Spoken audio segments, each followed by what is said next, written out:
По зависност од која партија е градоначалникот, така и училиштата ги отвораат вратите за учениците по продолжувањето на штрајкот на СОНК. Градоначалникот на Крушево, кој е од СДСМ, денеска повика наставата целосно да се нормализира. Настава си тече и во Скопски центар, а струмичките училишта повеќето почнаа со работа уште пред втората понуда на владата, по повикот на градоначалникот кој исто така од владеачката партија.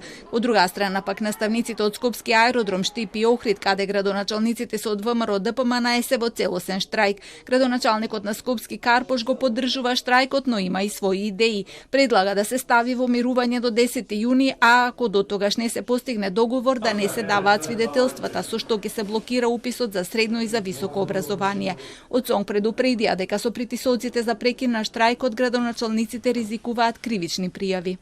Секој обид да се прекинува штрајкот представува кривично дело, чи согласно член 156 од Кривичниот законник, каде што пишува дека се плаќа и казна, но и се оди во затвор, јасен е, дециден е и не знам зошто сега се изложуваат на непотребен ризик од такво нешто. Во меѓувреме партиите продолжија со меѓусебните обвинувања кој го подпалува, а кој саботира штрајкот. Себично, недозволиво и неодговорно е учениците 10 дена да бидат надвор од училишните клупи само заради лични политички агенди на поединци од раководството на СОНК. Машинеријата на СДСМ и ДУИ ги активираше сите можни ресурси во обид да го прекинат штрајкот. Изјавите на поединци од владата се во спротивност со законите во Македонија.